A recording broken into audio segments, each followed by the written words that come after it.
اپنے دل پر ہاتھ رکھیے. میں آپ سب سے پوچھتا ہوں, افسوس یہ ہے, اتنی بڑی نعمت, اتنی بڑی خوشی, اس خوشی کا اندازہ اس سے پوچھئے کہ جس ماں باپ کے گھر میں بچیاں بیٹھی ہیں اور شادی نہیں ہو رہی ہے, جوان بیٹے ہیں مگر رشتے نہیں مل رہے, جیسے چاہیے ویسا رشتہ نہیں ہو رہا. یہ کتنی بڑی نعمت ہے. ان ماں باپ سے پوچھو, ان لڑکوں, ان بچوں اور بچیوں سے پوچھیں جو تمنا لیے بیٹھے شادی ہو مگر نہیں ہو رہی ہے. اس کا مطلب کیا ہوا کہ جس کی شادی ہو رہی ہے وہ بہت بڑا خوش نصیب ہے. جس گھر میں یہ شادی ہو رہی ہے وہ بڑے خوش نصیب ہے کہ اللہ نے اتنی بڑی نعمت دی. مگر عجب کہانی یہ ہے کہ وہ گھر جس میں سارا سال ڈانس نہیں ہوا تھا, جس میں پوری زندگی میں کبھی ناچ گانے, ڈھول تماشے, جوئے, بے حیائی کے کام نہیں ہوتے تھے, سارے گھر والے نمازی بھی ہوتے تھے, مگر ان کے گھر میں بھی وہ ہو رہا ہے کہ سر شرم سے جھک جاتا ہے. اور ان کو بندہ کہے کہ حضرت یہ کیا ہو رہا ہے, یہ آپ اپنے گھر میں کیا کر رہے ہیں, تو جواب یہ ملتا ہے کیا کریں, بچوں کی خوشی کے لیے کرنا پڑتا ہے. مجھے بتائیے نا, بچوں کی خوشی کے لیے کیا اللہ کو ناراض کیا جاتا ہے؟ ایک نیا خاندان آپ بنانے جا رہے ہیں, اس کی بنیاد میں گناہ, حرام, اللہ کی ناراضی ڈالو گے تو کیا پھر آپ ایکسپیکٹ کریں گے؟ کیا ملے گا آپ کو؟ کیا رب کی رحمت نازل ہوگی؟ کیا گھر میں خوشیاں آئیں گی؟ اصل میں ہم پتہ ہے غلطی کیا کر رہے ہیں, ہم چند رشتہ دار, چند دوستوں کو راضی کرنے کے لیے اپنا مستقبل برباد کر رہے ہوتے ہیں کہ یار یہ کیا کہیں گے, یہ رسم بھی نہیں کی, یہ والا فنکشن بھی نہیں کیا, اتنے پیسے والے لوگ ہیں پھر بھی یہ کام نہیں کیا. نہیں میرے بیٹھے اسلامی بھائیوں, پیسہ اللہ نے اس لیے نہیں دیا کہ اسی پیسے سے اللہ کو ناراض کیا جائے. میں ایک صاحب سے ملا, بڑے کمال کی شخصیت ہے, بہت پیسہ اللہ نے دیا ہے. کہتے میں جب بھی بچوں کی شادی کرتا ہوں نا, یہ الٹے سیدھے فنکشن پہ خرچ نہیں کرتا, پیسے بچاتا ہوں اور اپنے بچوں کی شادی کے ساتھ 12 غریب بچوں کی بھی شادیاں کرتا ہوں. کرونا خرچ اگر ایسے کرنا ہے تو ضروری ہے کہ پیسہ دکھانے کے لیے اتنا پیسہ لٹایا جائے کہ پورے گاؤں میں نام بھی تو ہونا چاہیے نا کہ ہمارے گاؤں کی سب سے بڑی شادی تھی, فلاں قسم کی گاڑیاں آئیں, فلاں کتنے قسم کے کھانے تھے. ٹھیک ہے ہر کام ناجائز نہیں ہوتا, لیکن مجھے بتائیے کتنے ناجائز کام کرتے ہیں. نہ کریں ایسا. میں تمام نوجوانوں کو یہ درس دیتا ہوں, آپ اسٹینڈ لیا کرو. آپ نے اپنی بیوی کے ساتھ, اپنی فیملی کے ساتھ وقت گزارنا ہے. آپ کہو کہ نہیں جناب میری شادی میں حرام نہیں ہوگا کیونکہ بعد میں پریشان میں نے ہونا ہے, اگر اللہ ہی ناراض ہو گیا تو میری اگلی نسلوں میں کیا ہوگا. ہم خود نوجوان اسٹینڈ لیں. ماں باپ بعض اوقات مجبور ہو جاتے ہیں کہ کیا کریں, جوان بیٹا مانتا نہیں ہے, بیٹی لڑتی ہے کہ مجھے یہ سارے کام کرنے ہیں. نہیں میرے بیٹھے اسلامی بھائیو, یہ لاجیکلی بھی ٹھیک نہیں ہے. میں آپ سے سوال پوچھتا ہوں, آپ کو کوئی شخص آئے اور آپ کے گھر میں بڑا سا تحفہ دے کر جائے, یا آپ قرضے میں ہو اور وہ کہے میں تمہارا قرضہ ادا کر دیتا ہوں, یا آپ کو نوکری چاہیے وہ آپ کو نوکری دلا دے, بتاؤ اس بندے کو ناراض کرو گے؟ یار اتنی مصیبت میں مجھے کام آیا, قرضہ دلا دیا, نوکری چاہیے تھی نوکری دلا دی, اتنا خوبصورت تحفہ مجھے دیا. دنیا میں جو ہمارے ساتھ احسان کرتا ہے ہم اس کو خوش کرتے ہیں, اور عجب کہانی یہ ہے کہ رب ہم پر اتنا بڑا احسان کرتا ہے اور ہم رب کو ناراض کرتے ہیں. یہ عقل میں بھی نہ آنے والی بات ہے. سچ بات یہ ہے کہ گھر میں اگر رب خوشی دینا, ہم صدقہ بڑھائیں, ہم سجدے بڑھائیں, ہم خیرات بڑھائیں, ہم دعائیں بڑھائیں کہ یا اللہ تیری رحمت سے تو نے یہ خوشی دی ہے, مالک اس میں اب برکت ڈال دینا, اے اللہ یہ خوشیاں باقی رکھنا, اے اللہ ان خوشیوں کو نظر نہ لگ جائے, اے اللہ زوال نعمت سے بچانا. ارے رب کی طرف سے عطا ہو تو ہمارے سجدے اور شکر بڑھنے چاہیے. مگر عجیب لوگ ہیں ہم کہ وہ عطائیں بڑھاتا ہے, ہم خطائیں بڑھاتے ہیں. وہ عطائیں بڑھاتا ہے, ہم اللہ کو ناراض کرنے والے کاموں میں لگ جاتے ہیں. تھوڑے پیسے ہوتے ہیں نا, کسی کے پاس غریب ہوتا ہے, تھوڑے گناہ ہوتے ہیں کیونکہ گناہ کرنے کے لیے پیسے ہی نہیں ہوتے. روز دعا کرتا ہے یا اللہ مالدار کر دے, پیسے والا کر دے, اور اللہ نے اگر مال میں برکت ڈال دی اب کیا کرتا ہے, اور گناہ کرتا ہے. اب تو مزہ آیا, اب تو پیسے آئے, اب ارمان پورے کروں گا, اس لیے دیے تھے رب نے پیسے. ارے اللہ نے پیسے دیے تو تم صدقے بڑھاتے نا, غریبوں کی مدد کرتے, سجدے بڑھاتے. خدا را میرا پہلا درس یہی ہے, جس خاندان میں شادی ہو رہی ہے, میں آپ کا بھائی ہوں, میں آپ کا بھلا چاہتا ہوں, آپ کی آگے کی زندگی میں بھی آپ خوشحال رہے یہ چاہتا ہوں, اور خوشحال وہی رہے گا جس سے رب راضی ہے. مجھے جواب دیجئے خوشیاں دینے والا کون ہے؟ جواب دو نا, کون خوشیاں دینے والا ہے؟ عزت دینے والا کون ہے؟ اولاد دینے والا کون ہے؟ برکت ڈالنے والا کون ہے؟ رزق میں فراوانی کرنے والا کون ہے؟ جب سب دینا اللہ نے ہے اور میں اللہ ہی کو ناراض کر رہا ہوں. کتنی بے وقوفی والی بات ہے. جس سے لینا ہے اسے ناراض کر رہے ہیں دوسروں کے لیے کہ ذرا خاندان میں نام بڑا ہو جائے, ذرا گاؤں میں ٹور بن جائے ہماری. نہ کیا کرو ایسا. جس سے رب راضی ہے اللہ وہ سب کو راضی کر دے گا. آپ رب کو راضی کرنے کی فکر کیا کرو. ہمیشہ اپنی ہر خوشی میں بھی رب کو یاد کرو, اللہ کے حبیب کو یاد کرو. غم میں بھی ہماری ایک لمٹ ہے, ہماری باؤنڈری ہے. شریعت ہمیں باؤنڈری دیتی ہے. بڑا پیارا مذہب ہے ہمارا. خوشی منانے کا بڑا پیارا انداز ہے. خوشی منائیے, کس نے منع کیا؟ اچھا کھانا پکائیں, کھلائیں, سب کو کھلائیں, لباس جائز پہنے, اوکے, مگر اس لیے مہنگا لباس پہنوں کہ دوسروں کو غریب دکھاؤں, دوسروں پہ تکبر کروں, یہ اجازت نہیں ہے. اسی طرح غم میں آپے سے باہر ہو جاتے ہیں لوگ. اللہ نہ کرے کسی کی یہاں میت ہو جائے, ایسا آل فال بکتے ہیں, ایسی باتیں منہ سے نکالتے ہیں کہ بندہ گھر میں میت تھی, بڑا واقعی پرابلم ہے, مگر ایمان چلا گیا یہ تو اس سے بھی بڑا پرابلم ہے نا. ایمان سے بھی ہاتھ دھو بیٹھتے ہیں. تو خدارا اپنے آپ کو قابو میں رکھا کرو, چاہے خوشی ہو چاہے غم ہو. ہم مسلمان ہیں, ہماری کچھ شرعی باؤنڈری ہے, اس کے اندر رہ کر ہی خوشی بھی منائیں اور اس کے اندر رہ کر ہی ہمارا جو بھی غم کا معاملہ ہے اس کو پورا کرنا چاہیے. بہرحال میں رب سے دعا کرتا ہوں کہ مولا جو پیچھے گناہ ہو گئے معاف فرما دے اور آئندہ زندگی تیری رضا والے کاموں میں گزارنا نصیب فرما. خوشی میں بھی ہمیں تجھے راضی کرنا نصیب فرما. اگر کوئی تکلیف بھی آئے تو ہمیں صبر کرنا نصیب فرما. اچھی عادتیں سیکھو. نبی پاک فرماتے ہیں رجب اللہ کا مہینہ ہے, شعبان میرا مہینہ ہے اور رمضان میری امت کا مہینہ ہے. بڑے پیارے مہینے کنٹینیو سیکوینس کے ساتھ آ رہے ہیں, گویا رحمتوں کی برسات آ رہی ہے. کیا پیاری بات ایک بزرگ فرماتے ہیں سال جو ہے نا وہ درخت کی مانند ہوتا ہے. year like a tree, رجب اس کے پتے ہیں, رجب اس کے پتے ہیں, شعبان اس کی شاخیں ہیں اور رمضان اس کا پھل ہے. پتے لگنے کا وقت آ گیا ہے. تیاری کرو, عبادت کی تیاری کرو, توبہ کی تیاری کرو, اللہ کو راضی کرنے کی تیاری کرو. علامہ صفوری رحمۃ اللہ تعالی علیہ کا کتنا پیارا فرمان ہے, کہتے رجب بیج بونے کا مہینہ ہے. آپ تو یہاں گاؤں میں فصلیں وغیرہ ہوتی ہیں نا, کھیتی باڑی بھی جانتے ہوں گے. پہلے کیا کرتے ہیں, بیج ڈالتے ہیں, پھر پانی ڈالتے ہیں, کھاد وغیرہ ڈالتے ہیں, پھر انتظار کرتے ہیں کہ یا اللہ فصل اگ جائے. کیا پیاری مثال دی, فرمایا رجب بیج بونے کا مہینہ ہے, شعبان ان بیجوں پر پانی ڈالنے کا مہینہ ہے اور رمضان فصل کاٹنے کا مہینہ ہے. فرماتے جو رجب میں عبادت کا بیج نہیں بوئے گا, شعبان میں ان بیجوں پر اپنے آنسوؤں سے آبیاری نہیں کرے گا, وہ رمضان میں رحمت کی فصل کیسے کاٹے گا. رجب کی پہلی رات آتی ہے نا, اس رات سبحان اللہ جو دعا مانگی جائے اللہ کی رحمت سے قبول کی جاتی ہے. اور رجب کے پہلے روزے کے بارے میں نبی پاک نے فرمایا رجب کا پہلا روزہ 3 سال کے گناہوں کا کفارہ ہے, دوسرا روزہ 2 سال کا کفارہ, تیسرا روزہ 1 سال کا کفارہ اور ہر دن کا روزہ 1 ماہ کا کفارہ ہے. تو اتنا برکت والا مہینہ. اس کا مطلب کیا ہے, عبادت کے لیے تیار ہو جائیں, نفلی روزوں کے لیے تیار ہو جائیں, نمازوں میں سستی ہے تو اس کو دور کریں. اور یہ جو مہینہ گزر رہا ہے, اللہ اکبر, اس مہینے میں کتنی مبارک ہستی, خلیفہ اول امیر المومنین سبحان اللہ حضرت ابوبکر صدیق رضی اللہ تعالیٰ عنہ کی نسبت اس مہینے کو ہے. اس سیدنا ابوبکر صدیق کے بارے میں چند باتیں عرض کر کے, کیونکہ بیان میں بہت لمبا چوڑا نہیں کر سکوں گا, تو 2-3 باتیں کر کے انشاءاللہ اپنی گفتگو ختم کرتا ہوں. حضرت ابوبکر صدیق رضی اللہ تعالیٰ عنہ کی کیا شان تھی, کیونکہ عادتوں پر بات ہو رہی ہے, مینرز پر بات ہو رہی ہے, اخلاق کیسے ہونے چاہیے, کن بری باتوں سے بچنا ہے. صدیق اکبر رضی اللہ تعالیٰ عنہ ایک بار نبی پاک علیہ الصلوۃ والسلام نے کمال کی بات فرمائی.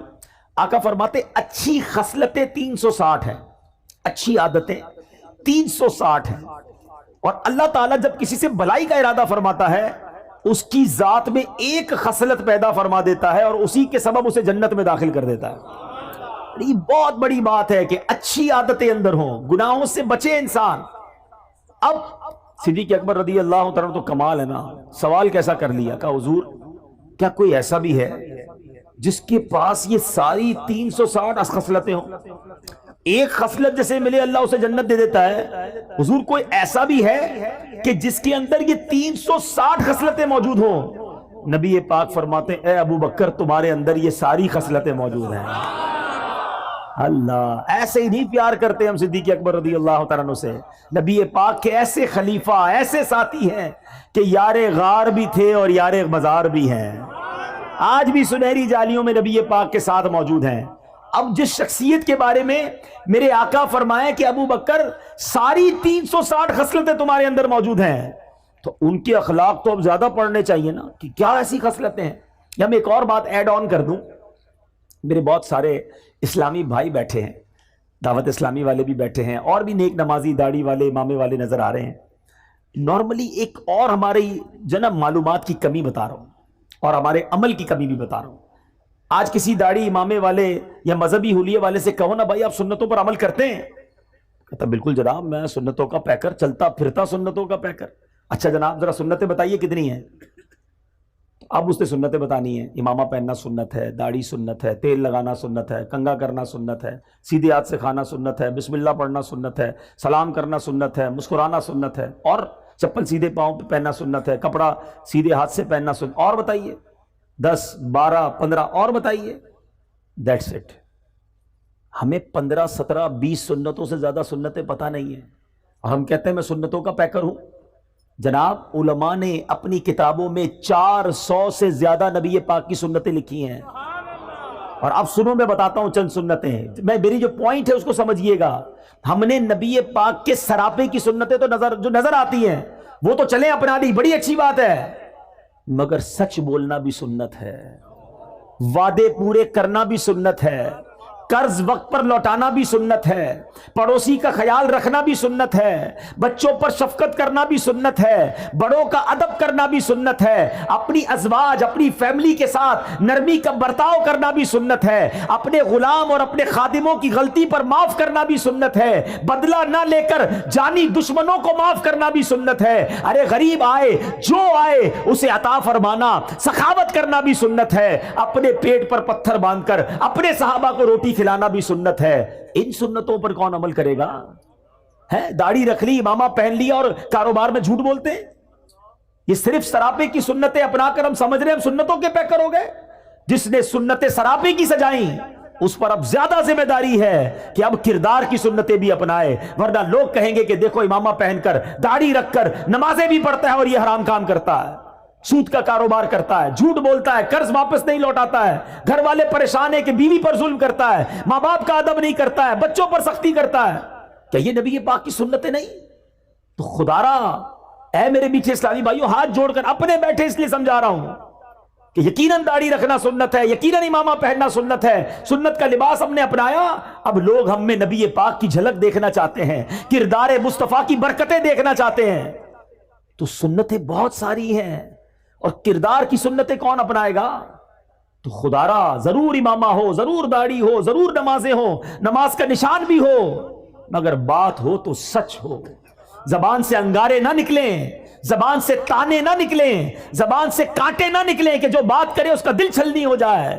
ارے جو آپ سے بات کرے اس کو ایسے پھول ملے کہ دل مہک اٹھے، ہے پیسے دے تو وقت پر واپس ملے، اسے کاروبار کرے تو سچی چیز ملے، اپنا نقصان برداشت کر لینا، کیونکہ اب داڑھی رکھی ہے تو ذمہ داری زیادہ ہے کہ میری وجہ سے کسی اور کو نقصان نہ ہو۔ آستینے چڑھا کر سنتوں کا لباس پہن کر بات کرنے والے سے کون محبت کرے گا؟ اور میں سچ بتاؤں دل جلتا ہے کہ اس طرح کے کردار کے جس کے اندر کردار کی خامیاں ہوتی ہیں وہ پھر نبی پاک کی سنتوں کے خلاف لوگ بات کرتے ہیں، مذہبی لوگوں کے خلاف بات کرتے ہیں کہ دیکھو مذہبی لوگ ایسے ہوتے ہیں۔ آپ میرے اپنے ہیں اس لیے میں دل کی بات کر رہا ہوں۔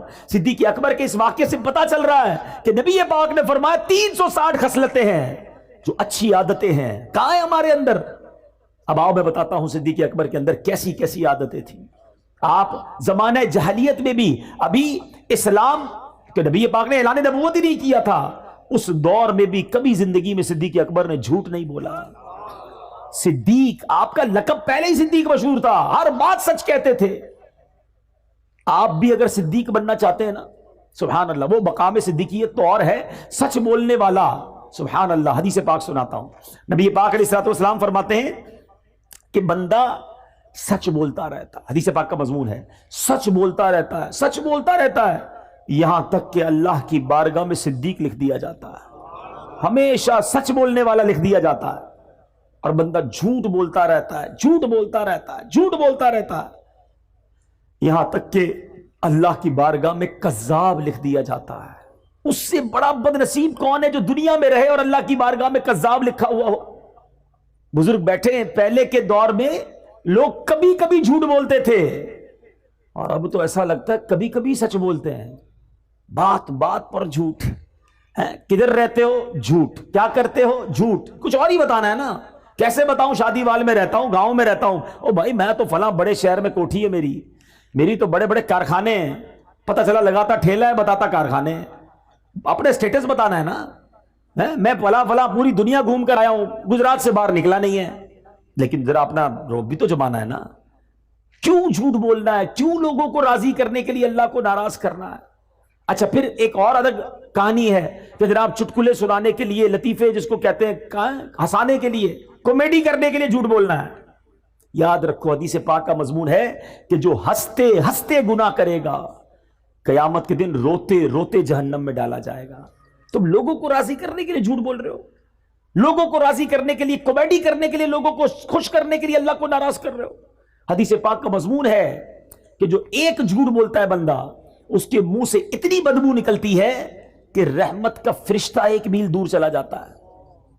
اتنے جھوٹ بولے. اب کوئی لوگ ملتے ہیں کہتے ہیں گھر میں برکت ہی نہیں ہے, بیماری دور نہیں ہوتی ہے, کاروبار میں برکت نہیں ہے, گھر میں لڑائی جھگڑے بہت ہیں. کدھر سے رحمت آئے گی؟ تم نے جھوٹ اتنے بولے کہ رحمت کے فرشتے سارے دور کر دیے.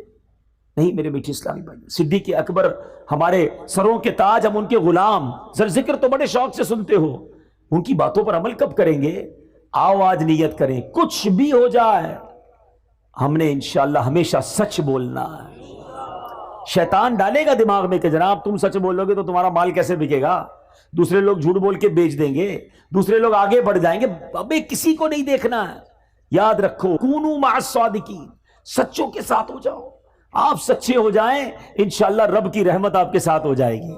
سچ بولنے سے کام بند نہیں ہوگا, اللہ اور عطا فرمائے گا, غیب کے خزانوں سے عطا فرمائے گا.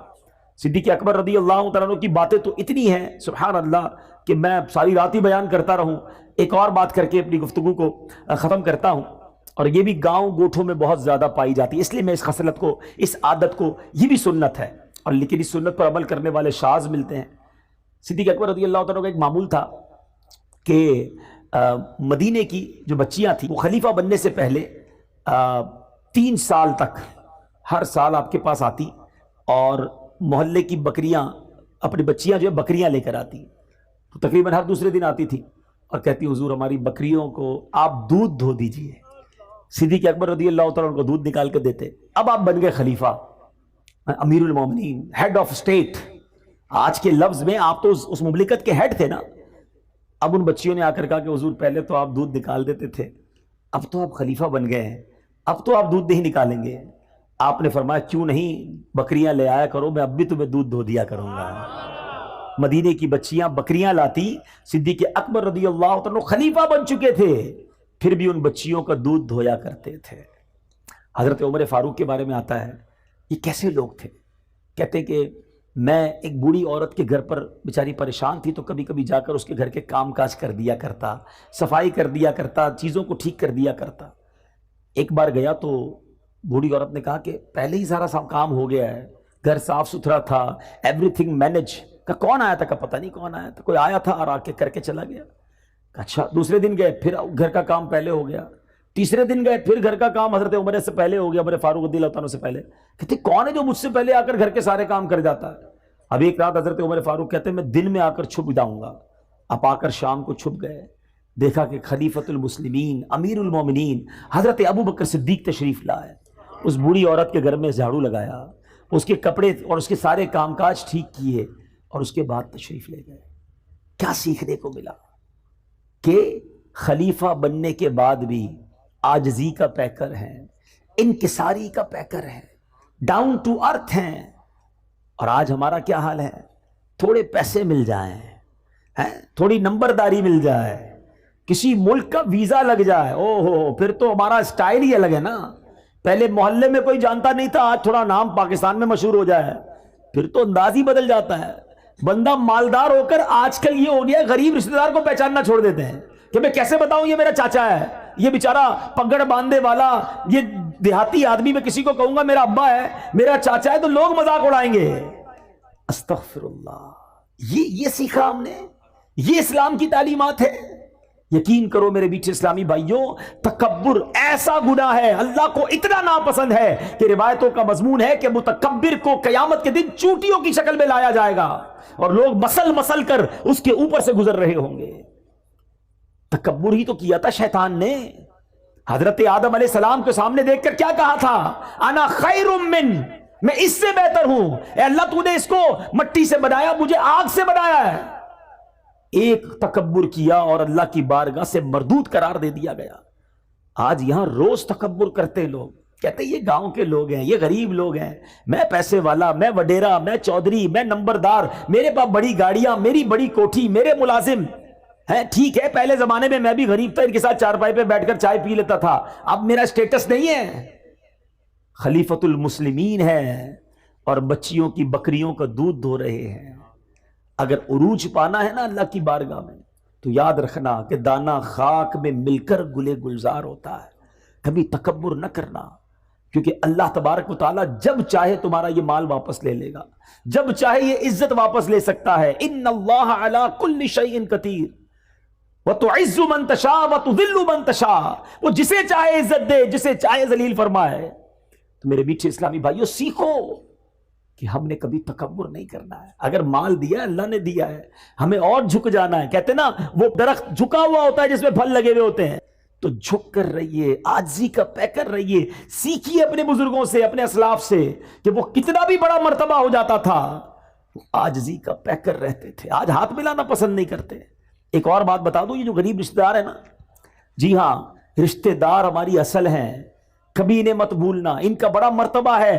عام مسلمان کو صدقہ دو تو ایک ثواب ہے، احادیث کا مضمون ہے اگر کوئی اپنے رشتہ دار کو صدقہ دے اس کو ڈبل ثواب ملتا ہے، ایک صدقے کا ثواب، ایک رشتہ داری نبھانے کا ثواب۔ لیکن دنیا کے ساتھ بڑے اچھے رشتہ داروں کو بھولے ہوئے ہیں۔ اور ایک اور بات بتا دوں، بے شک انٹرنیٹ پر 5000 دوست بن گئے ہیں، کئی گروپس کے فالوورز بن گئے ہیں، آپ کے بہت سارے لائکس بڑھ گئے ہیں، سارا دن انہی کے ساتھ لگے ہوئے ہیں، نہ ماں کے لیے ٹائم، نہ والد کے لیے ٹائم، نہ رشتہ دار، نہ چاچا، نہ ماموں ہیں۔ جب بیمار پڑو گے نا بستر پر تو وہ 5000 فرینڈز جو انٹرنیٹ پہ بنائیں، کوئی بھی بستر کے کنارے کھڑا نہیں ہوگا، وہی بھائی، وہی بہن، وہی ماموں، وہی چاچا، یہی لوگ کام آئیں گے۔ مرنے کے بعد بھی انہوں نے ہی ہمیں یاد کرنا ہے۔ خدا را ان کی قدر کرو اور کبھی ان کا دل نہ توڑو، اور پھر عاجزی کا پیکر بن کر رہیں۔ جو تکبر کرتا ہے وہ برباد کر دیا جاتا ہے۔ آخری حدیث سنا دیتا ہوں کہ کتنی بری بلا ہے تکبر، کہ جس کے دل میں رائی کے دانے کے برابر تکبر ہوگا۔ نبی پاک فرماتے ہیں جس کا مضمون ہے رائے کا دانہ ہوتا کتنا ہے، اتنا سا، سمجھایا کیسے پیارے انداز، اتنا بھی تکبر ہوگا، وہ جنت میں داخل نہیں ہوگا۔ جنت میں جانا ہے نا تو دل کو تکبر سے پاک کر لیں، ہمیشہ سب کو عزت دیں، سب کو پیار دیں۔ بلکہ میں آپ کو ایک مشورہ دیتا ہوں، جب آپ دیکھیں نا کوئی بیچارہ غریب سے کپڑوں میں ہے، یا ایسا ہے جس کو لگتا ہے یہ بہت بیچارہ پریشان ہے، اس کو کوئی عزت نہیں دے رہا ہوگا، آگے بڑھ کے آپ اسے سینے لگا لیا کرو، یقین کرو اتنا اس کو بھی مزہ آئے گا اور آپ کو بھی مزہ آئے گا، اس کی آنکھوں میں چمک آ جائے گی۔ بعض اوقات تو رو پڑتا ہے سامنے والا کہ شاید کئی مہینے ہو گئے کسی نے سینے نہیں لگایا تھا، کسی نے پیٹ نہیں تھپکی، کسی نے طبیعت نہیں پوچھی، طبیعت پہ نہیں پوچھتے۔ غریبوں کا خیال رکھے۔ یہ جو بعض اوقات یہ ٹھیلے پہ لوگ بیچ رہے ہوتے ہیں نا، کوئی چنے بیچ رہا ہوتا ہے، کوئی بیچارہ بھٹا بیچ رہا ہوتا ہے، جو چھوٹی چھوٹی چیزیں بیچتے ہیں، اللہ نے اگر آپ کو دیا ہے نا، یہ اچھے لوگ ہیں، یہ مانگ نہیں رہے، یہ مزدوری کر کے پھل بیچ کر کام کر رہے ہیں۔ کبھی آپ دیکھیں کوئی سفید داڑھی والا، یار میرے والد کی جگہ ہے، کوئی بڑا بزرگ، کوئی ایسا شخص آپ کو بڑا نظر آئے نا، اپنی گاڑی اپنی اسکوٹر روکیں، اسے تھوڑے چنے خرید لیں۔ آپ کو نہیں چاہیے نا، کوئی بات نہیں، اگلے اسٹاپ پہ کوئی اور بیچارہ غریب نظر آئے گا، اس کو دے دیجیے گا۔ ہو سکتا ہے یہ اسی 50-100 روپے کے انتظار میں بیٹھا ہے کہ یار 100 روپے کی کمائی اور ہو جائے تو اپنا ٹھیلا بند کروں، گھر جاؤں بچوں کے پاس، وہ 100 روپے آپ اس کا کام کروا دو۔ یار اللہ دیکھ رہا ہے، جس کو اللہ نے نوازا ہے دل جیتو، ان لوگوں کی دعائیں لو۔ مگر آج ان ٹھیلے والوں کو بھی لوگ گالیاں دے رہے ہوتے ہیں۔ غریب ہے نا، کر تو کچھ نہیں سکتا ہے، غریب بیچارہ کوئی سگنل پہ آ گیا، اس کو برا بھلا کہہ کے چلے جائیں گے۔ اس طرح نہ کیا کریں، کبھی بھی کسی کی ہائے نہ لیں، دعائیں لیں۔ آپ کو لوگ دعائیں دیں گے، آپ ترقی کریں گے، آپ کی مشکلیں آسان ہو جائیں گی۔ تو بہرحال آج اس مختصر سے بیان میں، ورنہ باتیں تو بہت ساری ہیں۔ صدیق اکبر رضی اللہ تعالیٰ عنہ کو اللہ نے کیسی خصلتوں سے، کیسی عادتوں سے نوازا تھا، اور سب سے بڑی عادت، سب سے بڑی خصلت، بلکہ آپ کی زندگی کا اگر میں کہوں سینٹرل پوائنٹ کیا تھا، وہ نبی پاک پر ایسے فدا تھے، ایسے عاشق تھے. اگر سیکھنا ہو عشق رسول کسے کہتے ہیں, نبی پاک پر اپنا سب کچھ فدا کیسے کرتے ہیں, تو وہ صدیق اکبر رضی اللہ تعالیٰ عنہ سے سیکھنے کو ملتا ہے. اللہ ان کے صدقے ہمیں بھی عاشق رسول بنا دے, نبی پاک پر اپنا تن من دھن سب قربان کرنے کا جذبہ عطا فرمائے. الحمدللہ دعوت اسلامی کے مدنی ماحول میں ایسی پیاری باتیں سیکھی اور سکھائی جاتی ہیں.